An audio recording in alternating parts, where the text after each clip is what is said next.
Well, thank you all for inviting me to talk with your group today. It's been a long time, actually. I looked at my notes and I couldn't believe it, but I last spoke to this group in November 2017.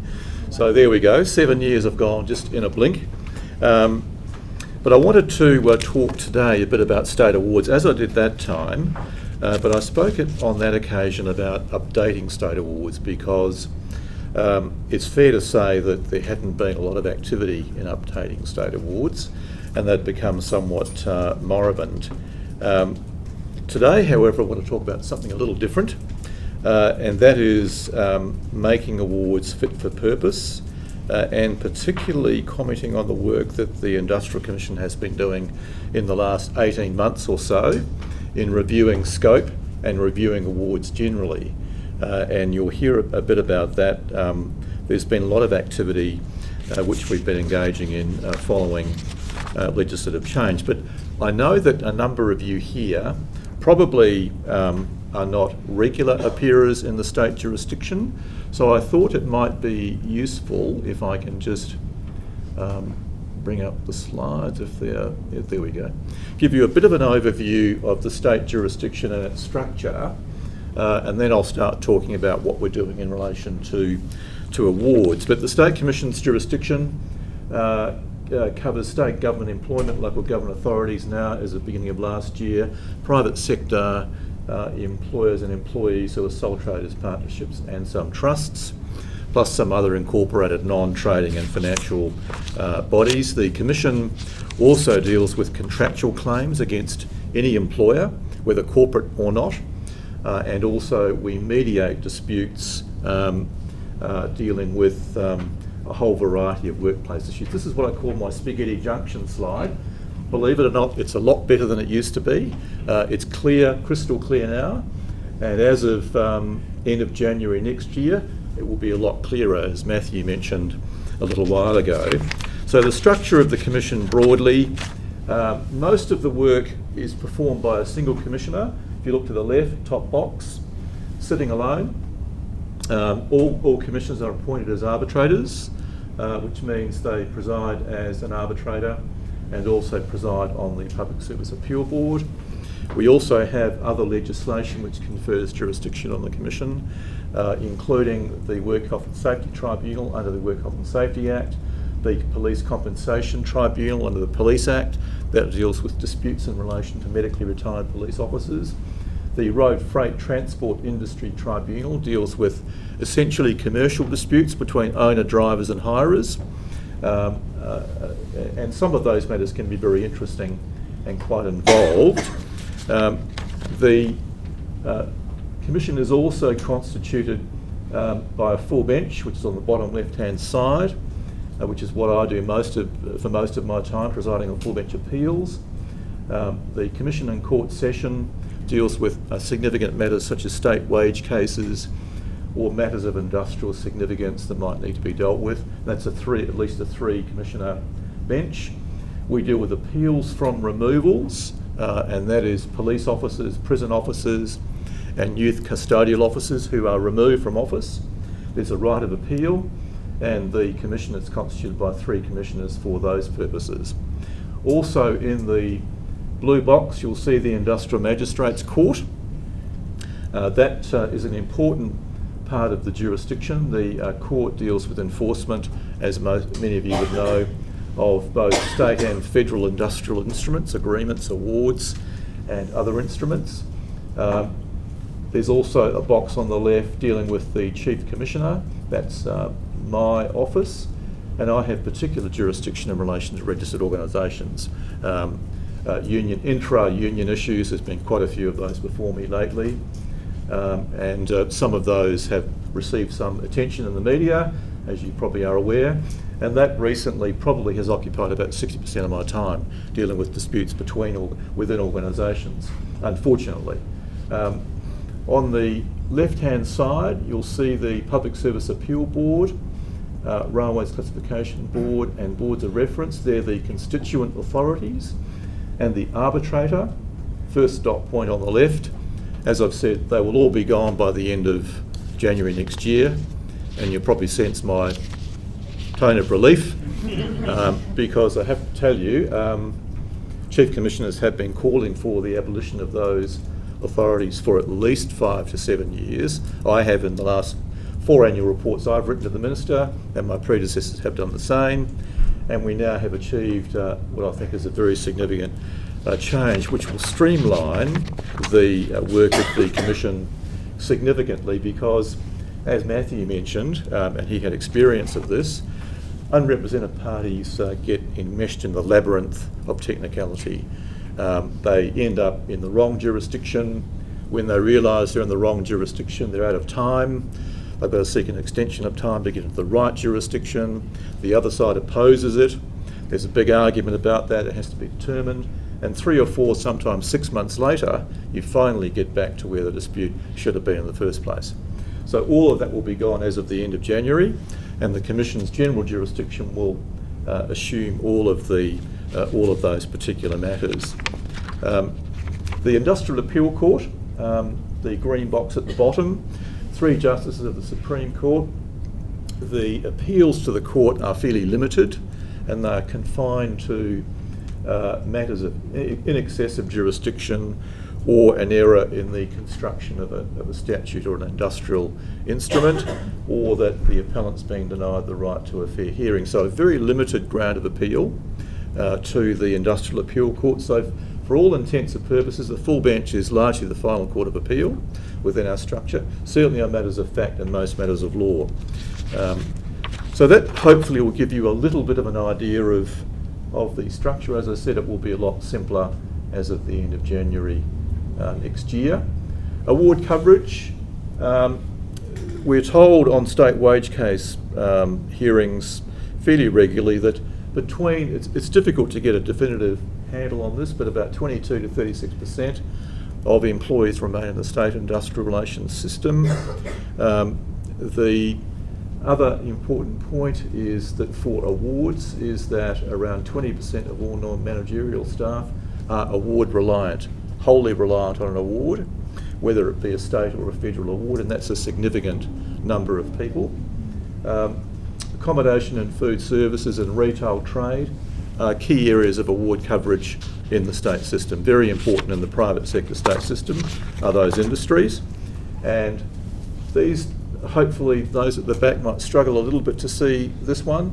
My associate did her best to try and put these tables together, but what you'll see here is the top 3, proportion of the workforce, number of employees covered by an award, accommodation and food services nearly 63.5%, retail trade 35%.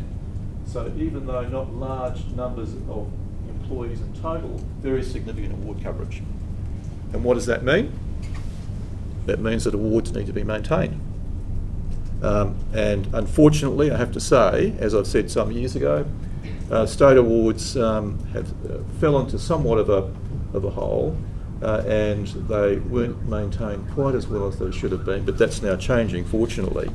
Another point just to mention about awards and reliance on awards is that in state wage cases, what often will happen is once the decision is made and the order is issued, the increase which is determined by us to flow on to all state system employees and state awards becomes a price signal in the market, and that wage increase will then flow on into over award payments, or to hopefully to those who are not covered by awards, and the evidence is in on that. That generally is an important price signal in the labour market, which is one of the other important processes of state wage case orders, apart obviously from adjusting awards themselves. I'll just skip very, very quickly through this because time's a bit limited. We have 231 state awards, 26 have recently been cancelled because they're defunct. I've already mentioned why it's important to maintain state awards, but certainly in the state private sector jurisdiction that I mentioned earlier, there is no bargaining. Industrial agreements are not made, and that means that state awards are crucial to provide a safety net of terms and conditions of employment, and therefore they need to be maintained and updated. They obviously provide, as you would know, enforceable rights and obligations, but they're also important for other reasons. Weekly payments under workers' compensation legislation, the award, whether it's state or federal, sets the benchmark. So it's very important that they be up to date and accurate. Otherwise, you'll find that there are problems when it comes to compensation payments. Now, I won't sort of go through too much some of the nitty-gritty of awards and the state jurisdiction making awards, varying awards. Just a couple of points. There's no right to an award. The onus is on the party seeking it. An application must be made by a union with coverage, the employer and the minister. A person may not contract out of an award, a very important power. If you do so, any contract that purports to do so is void and is of no effect. Bottom line there, enforceable in the magistrate's court, and significant penalties apply for non-compliance. They are now very significant. There's been a very major revamping of penalties in the court, and 4 of us are appointed to the court, including me, although I don't sit in the court as the Chief Commissioner. But the maximum penalties up till now are $650,000 for a serious contravention, and that means someone who knowingly engages in a systematic process of theft, basically. The maximum penalty is $650,000. That will be boosted up to $930,000 from 31 January next year as a result of the changes to the legislation that Matthew mentioned at the beginning this morning. So a very significant ability for improper and inappropriate behaviour to be very severely dealt with. I won't say much about the next slide, except perhaps for just a couple of things. The first point, those of you who may not be familiar, is the application power to interpret awards under Section 46 of the Act. It's a very important power, and it's very important because declarations made by the Commission on an interpretation application are binding on all courts and persons. Okay, so when it comes to enforcement, that interpretation is binding on all courts and persons. It's a very, very important power. We set out the principles in the full bench decision in the Olsgood case. Long-winded case, that one. I won't go into the detail. Difficult case, but we set out the relevant principles for interpretation in that particular case.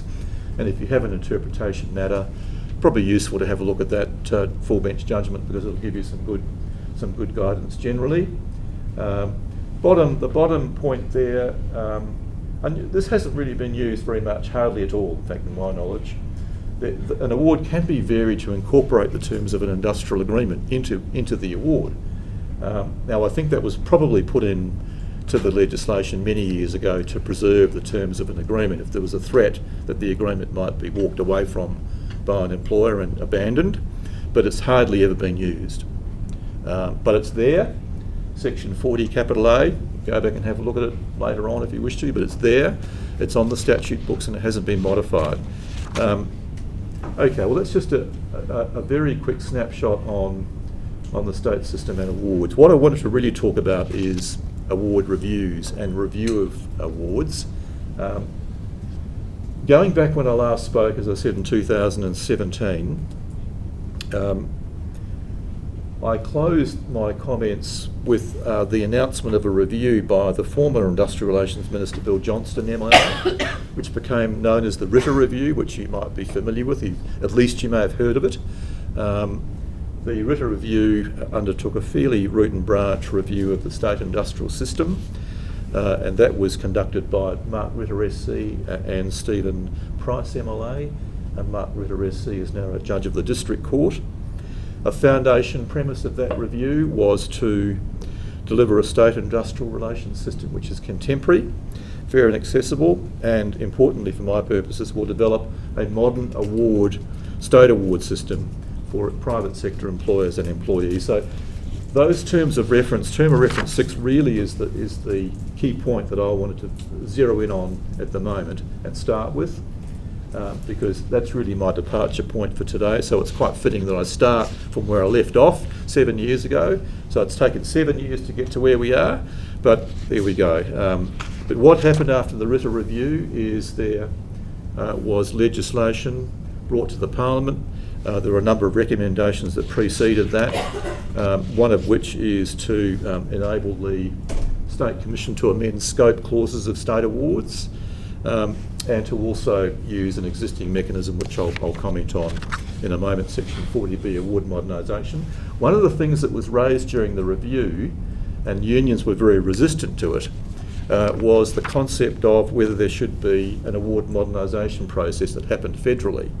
And that was, I think, received not too well in this state for a number of reasons. I think firstly, and this was the report, not the final report I might add, firstly the concern was that the federal award modernisation process led to a reduction in entitlements because there was a harmonisation of award coverage and a diminution of benefits and entitlements.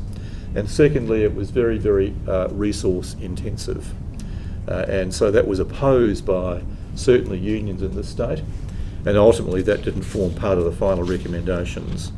Another proposal was there be a regular review every 3 or 4 years, as used to be in the in the federal legislation. It's no longer there, and I think the reason it's no longer relied upon is because of the problems that I think occurred through the first round. So what happened as a result of all of that?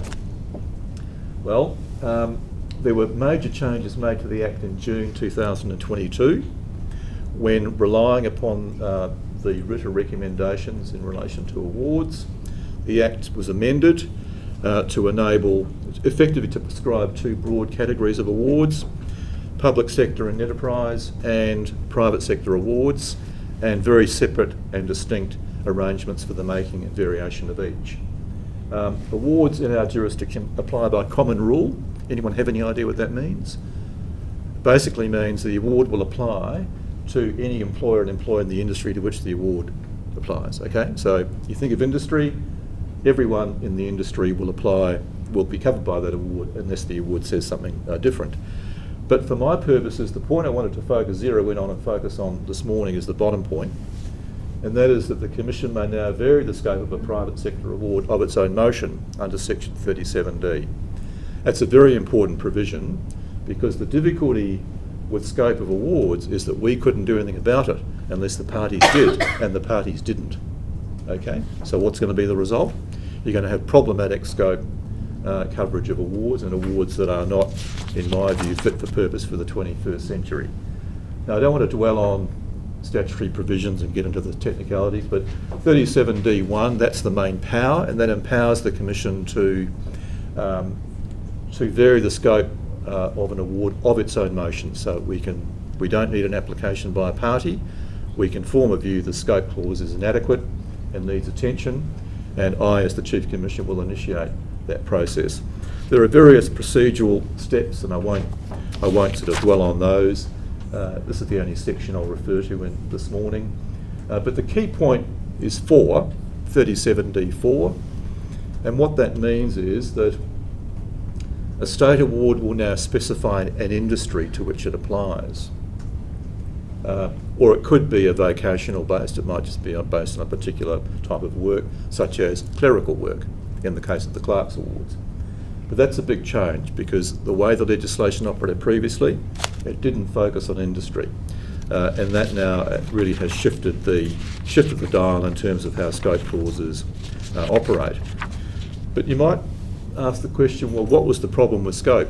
Well, the problem was significant, and just looking around the room, I'm not sure that many here will know anything about a Glover clause or a Donovan clause. Does that ring a bell with anyone at all? I see 1 or 2 nodding heads. Well, that's progress.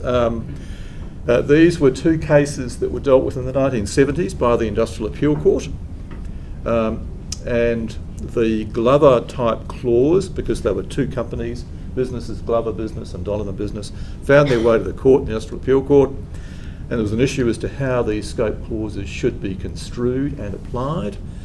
And essentially the Glover clause in an award goes something like this: this award shall apply to industries carried on by named respondents.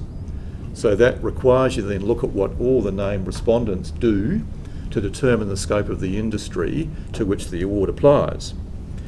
And in a later decision of the Industrial Appeal Court in the Fresh West Corporation case in 1991, what the court said was you do that at the time the award was made.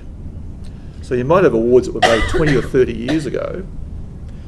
Try to go back to then, determine all of the named respondents, all the employers, what industry or business did they conduct when the award was made.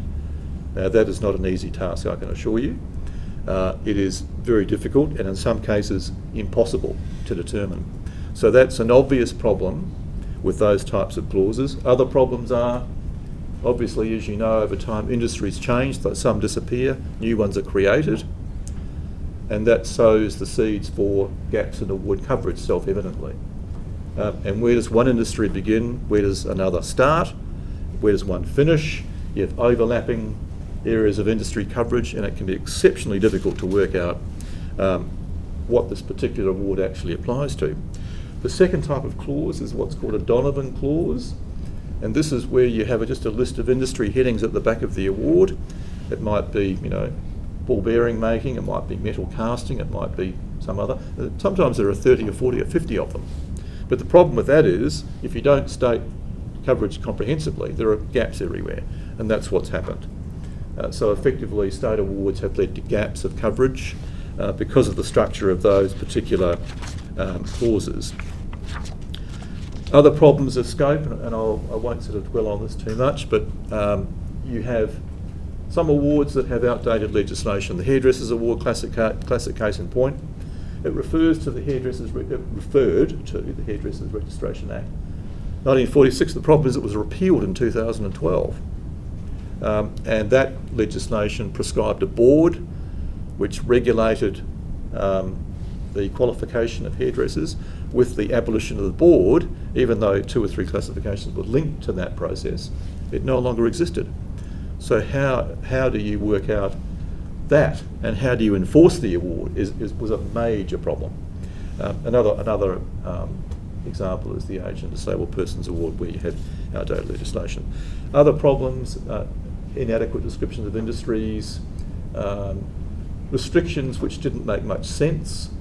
Labour hire was not covered. Geographic limits on coverage, and I think that came from constitutional coverage of union rules. Back in the 70s and 80s, unions had coverage somewhere, not elsewhere. That went into the scope clause. But the problem is that artificially limited the scope of that award, and it often deprived award coverage in those areas where outside of those geographical ranges. Overlapping coverage was a major problem as well. So what happened? Well, when the legislation was proclaimed, I think within about 4 or 6 weeks, I convened a meeting of the Section 50 parties and said this has to be sorted out. Everyone agreed. I then identified the top 10 state awards with significant coverage in the state private sector. This is what we're talking about, private sector coverage mainly. Initiated 23 applications on the Commission's own motion to vary the scope clauses of state awards in key industry areas under Section 37D. And you might say, well, how can you have the top 10 and where did the 23 come from? Well, the answer is clerical awards, there's 10 of them. And that's another area which is ripe for rationalisation.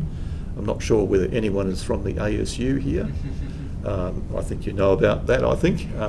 But it's certainly an area which needs to be addressed. There was a few other awards added to the list as well as I did the review. But that started off very quickly. They were allocated to the Commission in Court Session, myself, Senior Commissioner Cosentino and Commissioner Emanuel. And the Senior Commissioners had the day-to-day oversight of convening conferences, marshalling proposals for reform, and Demers on behalf of the Minister has been very, very helpful in doing a lot of the helpful drafting and legwork to assist the process, because they are resource-intensive processes, but the fact that they're driven by the Commission, we don't necessarily have to rely on the parties. So we drive the agenda, we set the timetable, which I think sometimes is makes us a little less popular with some parties, but we've got to keep the process moving. Otherwise, if we don't, what happens is it falls into a hole and things don't get done when they should do. But so far, that process has moved along very, very well and fairly quickly. So what's happened to date? We've now issued orders to through the Commission and Court session, vary the scope clauses of a number of key state awards. The Restaurant, Tea Room and Catering Workers Award, Cleaners and Caretakers, Contract Cleaners, Farm Employees is a classic case of an award that was in serious need of remedial work.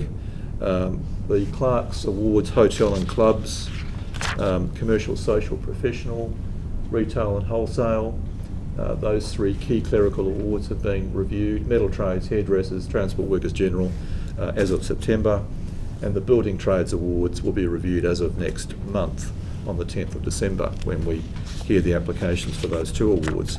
Some of the common outcomes with scope clause reviews. What we've done is introduce a lot of better language, greater clarity, more contemporary descriptions of industries, remove outdated terms so it doesn't look so foreign when you read the document. Specifying connection with the state of Western Australia. The Parker and Transfield case, some of the more mature industrial warriors may recollect the Parker and Transfield case, decision of the Industrial Appeal Court that dealt with the extraterritorial effect of the Act and the connection with the state. Essentially, even though a business, somebody might be working overseas, there can be a connection with the state such that the state award applies and state jurisdiction applies. So we've included provisions in all the scope clauses based on that principle. Expressly extended the award to labour hire, excluded coverage where there's overlapping coverage with other awards, and also expressly excluded national system employers and employees. So a reader of a scope clause now will have a better, I hope, certainly, understanding of what the award applies to and what it does not apply to, equally importantly, to remove confusion and to introduce greater clarity of its operation.